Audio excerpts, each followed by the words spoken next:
Good evening all. ഏവർക്കും എൻ്റെ നല്ലൊരു സായാഹ്നം ആശംസിക്കുന്നു. എല്ലാവരും സുഖമായിട്ടിരിക്കുന്നു എന്ന് വിശ്വസിക്കുന്നു. ഞാൻ ഇന്ന് എൻ്റെ ഒരു കടമ, അതായത് എൻ്റെ രാജ്യത്തോടുള്ള പ്രതിബദ്ധത, എൻ്റെ ഒരു കടമ ഞാൻ ചെയ്തത് നിങ്ങളെയും കൂടെ അറിയിക്കാനാണ് ഞാനിപ്പോൾ ഈ വീഡിയോ ചെയ്തത്. കാര്യം എന്താ വെച്ചാൽ നിങ്ങൾക്ക് എല്ലാവർക്കും അറിയുന്ന ഒരു വിഷയമാണ്. ജാൻമണി എന്ന് പറയുന്ന ഒരു ആണുമല്ല പെണ്ണുമല്ലാത്ത ഒരു രൂപം വന്നിട്ട് നമ്മുടെ പ്രധാനമന്ത്രിയെ എന്തൊക്കെ പറഞ്ഞു എന്നുള്ളത് നിങ്ങളെല്ലാവരും കേട്ടതാണ്, നാട് മുഴുവൻ അറിഞ്ഞതാണ്. അപ്പോൾ അയാളെ അധിക്ഷേപിക്കുന്ന അയാൾ എന്ന് പറയുന്ന രീതിയിൽ അദ്ദേഹത്തെ അധിക്ഷേപിച്ച് അദ്ദേഹത്തിന്റെ അമ്മയെ വരെ, മരിച്ചുപോയ അമ്മയെ വരെ ആക്ഷേപിച്ച്, അയാളെ കുടുംബത്തെ ആക്ഷേപിച്ച്, അദ്ദേഹത്തിന്റെ ഇപ്പൊ ചെയ്യുന്ന ആ ഒരു സ്ഥാനം പോലും, അതായത് അദ്ദേഹം ഓട് പൊളിച്ച് അകത്ത് കയറിയതല്ല പാർലമെന്റിന്റെ. അപ്പോൾ അദ്ദേഹത്തിന് ഈ 140 കോടി ജനങ്ങൾ ഒരേപോലെ തെരഞ്ഞെടുത്തതാണ്, സ്വന്തം പ്രധാനമന്ത്രിയായിട്ട് അവരോധിച്ചതാണ്. അതുപോലും മനസ്സിലാക്കാതെ അദ്ദേഹത്തെ വളരെ നീചമായ രീതിയിൽ അധിക്ഷേപിച്ച ജാൻമണി എന്ന് പറയുന്ന ഈ ജാൻമണി എന്ന് പറയുന്ന വ്യക്തി എത്രത്തോളം ആർക്കും അറിയാത്തതല്ല. എന്നാൽ ഞാൻ ഈ സാധനത്തിന്റെ തനി രൂപം ഒന്ന് കാണിക്കുകയാണ്. ഈ രൂപം നിങ്ങളൊന്ന് കാണ്. ഇതാണ് ഈ സാധനത്തിന്റെ കൃത്യമായ രൂപം.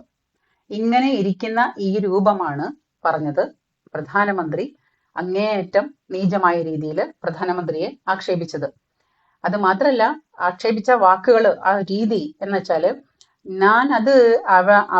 അവന്റെ അച്ഛൻ മരിക്കുന്നത് 1947 അവന്റെ അച്ഛൻ മരിക്കുന്നത് 1947. അപ്പൊ അവന്റെ അമ്മ 3 വർഷം കഴിഞ്ഞിട്ടാണ് പ്രഗ്നൻസി ഉണ്ടായത്. അപ്പൊ ഇതെങ്ങനെ പ്രഗ്നൻസി ഉണ്ടാവുക? നിങ്ങൾ കേക്ക് ഞാൻ പറയുന്നത് ശ്രദ്ധിച്ച് കേക്ക്. നിങ്ങൾ പറയുന്നത് ശ്രദ്ധിച്ച് കേക്ക്. അവനുണ്ടായത് അവന്റെ അച്ഛൻ മരിച്ചിട്ടാണ്. അവൻ 3 വർഷം കഴിഞ്ഞിട്ടാണ് അവരെ അമ്മ പ്രഗ്നൻസി ആയത്. അപ്പൊ അവന്റെ അച്ഛൻ മരിച്ചു പോയിട്ട് പിന്നെ അവന്റെ അമ്മ എങ്ങനെ പ്രഗ്നൻസി ഉണ്ടായത്? അപ്പൊ അവന്റെ അച്ഛനെ കണ്ടുപിടിക്കുക ആദ്യം. ഇതാണ് ആദ്യത്തെ ആക്ഷേപം.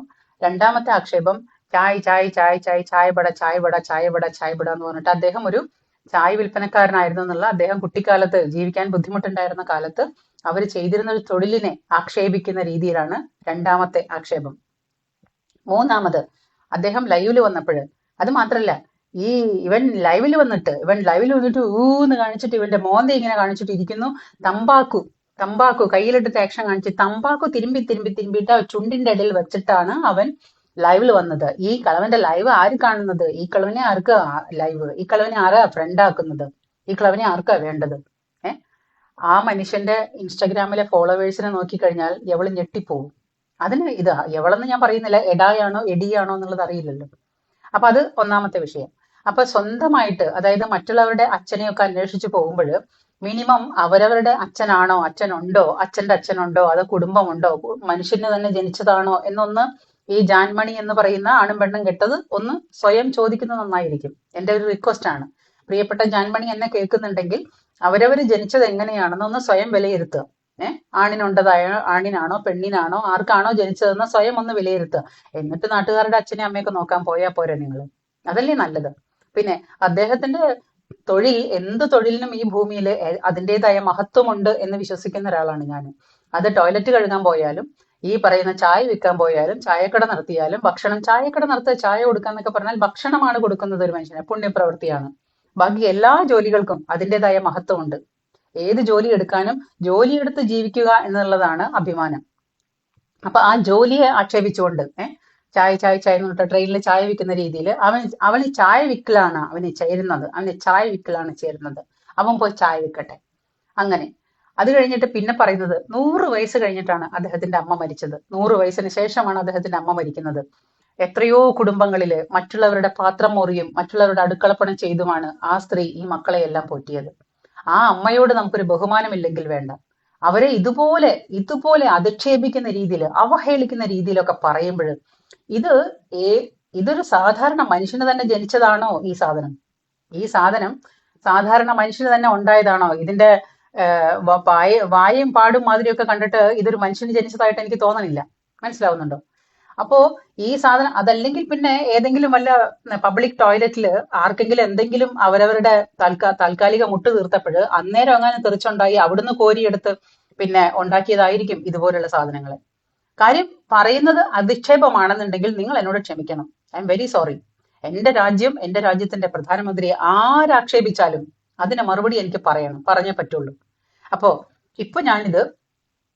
ഈ പിന്നെ ആണും പെണ്ണും കെട്ട ഇവര് എടായാണോ എടിയാണോ എന്നറിയില്ല. ഈ സംഭവം വന്നിട്ട് ഇപ്പോൾ വീണ്ടും സോഷ്യൽ മീഡിയയിൽ മാപ്പ് ഇരുന്ന് വന്നിട്ടുണ്ട്. അപ്പൊ ഏതൊരു മനുഷ്യനെയും എന്ത് തോന്നിവാസവും പറയാം, എന്നിട്ട് മാപ്പ് ചോദിച്ചാൽ മതി എന്നുള്ളൊരു ട്രെൻഡാണ് ഇപ്പൊ നടന്നുകൊണ്ടിരിക്കുന്നത്. ഒരുത്തിക്ക് വെടിവെച്ച് കൊല്ലാൻ തോന്നി, എന്ത് സിനിമ കണ്ട് ഇറങ്ങിക്കഴിഞ്ഞപ്പം അവക്ക് വെടിവെക്കാൻ തോന്നി. അവക്ക് വെടിവെപ്പ് ആണോ ജോലി, ഇനിയിപ്പോ സ്വയം വെടിവെപ്പാണോ ജോലി, വെടിവെച്ച് കൊല്ലാൻ എന്തുകൊണ്ടാണ് ഈ ആൾക്കാരെ കാണുമ്പോഴൊക്കെ വെടിവെക്കാൻ തോന്നുന്നത് എനിക്ക് മനസ്സിലാവുന്നില്ല. 140 കോടി ജനങ്ങള് തെരഞ്ഞെടുത്ത പ്രധാനമന്ത്രി, ആ പ്രധാനമന്ത്രിയെ ഇങ്ങനെ ചെയ്യാൻ തോന്നിയത്, ആ പ്രധാനമന്ത്രിയെ വെടിവെച്ച് കൊല്ലാൻ തോന്നിയത് സ്വന്തം വെടിവെപ്പാണോ ജോലി, അതോ എന്താണോ സംഭവം, തോക്ക് കിട്ടിക്കഴിഞ്ഞാൽ അപ്പൊ തന്നെ വെടിവെച്ച് കൊല്ലുന്നാണ് പറഞ്ഞത് അയാളെ.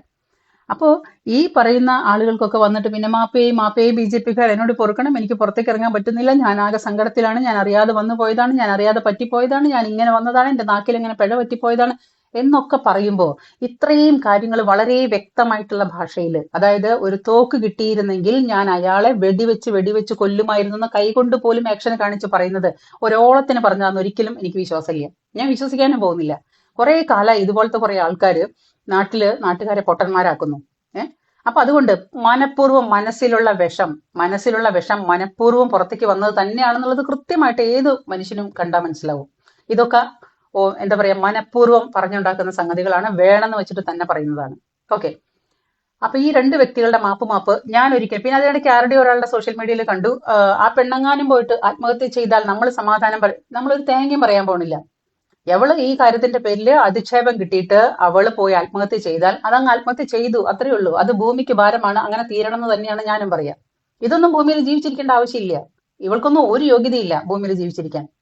രാവും പകലും ഈ നാടിന് വേണ്ടി കഷ്ടപ്പെടുന്ന ഒരു മനുഷ്യനെ അധിക്ഷേപിച്ചവള് ഇവരൊന്നും ജീവിക്കണമെന്ന് ഒരു തരത്തിലുള്ള ഗ്യാരണ്ടി വേണ്ട, അതിന്റെ ആവശ്യമില്ല. അപ്പോ ഇപ്പൊ നമ്മളായാലും ശരി, ഒരു കത്തി എടുത്ത ഒരാളെ കുത്തി, ഒരു വെട്ടുകത്തി എടുത്ത ഒരാളെ വെട്ടി, ഒരാളെ കയ്യും കാലും വെട്ടിക്കളഞ്ഞു. അത് കഴിഞ്ഞിട്ട് അയാളോട് പോയിട്ട് അയ്യോ മാപ്പിട്ടോ, ഞാൻ അറിയാതെ പറ്റിപ്പോയതാ, ആ കത്തി എന്റെ കയ്യിലിട്ട് തന്നെ വന്ന് കയറിയതാണ്, ഞാൻ എന്റെ കൈ അറിയാതെ പൊന്തിപ്പോയതാണ്, അന്നേരം ഞാൻ നിങ്ങളെ വെട്ടിയതാണ്, ഐ എം വെരി സോറി എന്നൊക്കെ പറഞ്ഞാൽ നടക്കുന്ന കാര്യങ്ങളാണോ ഇതൊക്കെ? അല്ലല്ലോ. അപ്പൊ എന്ത് തെണ്ടിത്തരവും പറഞ്ഞിട്ട് അത് മുഴുവനും പിന്നെ അറിയാതെ പറ്റിയതാണ്, അറിയാതെ പറഞ്ഞതാണ്, ഞാൻ അറിയാതെ പറഞ്ഞു പോയതാണ്, എന്റെ മലയാളത്തിന്റെ കുഴപ്പമാണ്, എന്റെ മലയാളത്തിന്റെ കുഴപ്പമാണെങ്കിൽ നിന്റെ മലയാളത്തിന്റെ കുഴപ്പത്തിൽ നീ ഒരു വാക്കല്ലല്ലോ പറഞ്ഞത്. നിന്റെ മലയാളം കുഴപ്പമാണെങ്കിൽ ഒരു വാക്ക് നിനക്ക് പിഴച്ചു പോയി, ശരി, സമ്മതിക്കുന്നു. പക്ഷെ ബാക്കിയുള്ള പിഴവുകളൊക്കെ നീ മനഃപൂർവ്വം പറഞ്ഞതല്ലേ. 3ഉം 4ഉം അധിക്ഷേപങ്ങളാണ് നിന്റെ പറഞ്ഞ വീഡിയോയില്. ഞാൻ കേൾക്കാൻ പോയിട്ടില്ല. എനിക്ക് പബ്ലിക് ടോയ്ലറ്റിൽ പോയി എത്തി നോക്കാന്ന് പറഞ്ഞാൽ നാറ്റമാണ്, ദുർഗന്ധമാണ്. ഇതിന്റെ വായും ദുർഗന്ധമാണ്. അതുകൊണ്ട് ഇതിന്റെ വായുണ്ടല്ലോ, ഇതിന്റെ വായൊക്കെ ഇങ്ങനെ തുറന്നു കഴിഞ്ഞാൽ ദുർഗന്ധം വമിക്കുന്ന വായാണ് ഇതിന്റെ. അപ്പൊ ഈ ദുർഗന്ധം വമിക്കുന്ന ഈ വായ കൊണ്ട്, പിന്നെ ഈ വായ കൊണ്ടാണ് കൂടുതലും പണി. ഈ വക ടൈപ്പ് ആൾക്കാർക്ക് വായ കൊണ്ട് പണിയെടുത്ത് ജീവിക്കുന്നവരാണ് ഇവര്.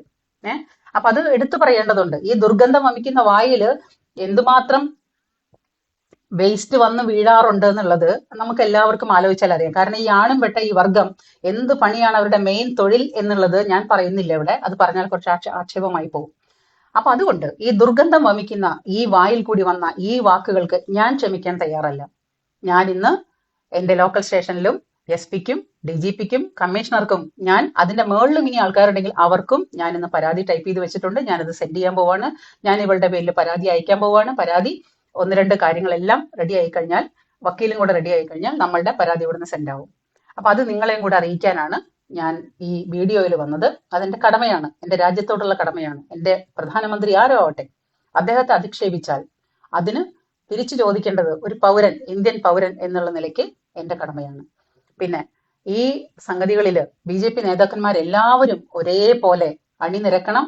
പ്രധാനമന്ത്രിക്കുള്ള പരാതിയിൽ ഓരോ നേതാക്കന്മാരും ഇതിൽ പരാതി കൊടുത്ത് മാതൃകയാവണമെന്നും കൂടെ എന്റെ റിക്വസ്റ്റ് ആണ്.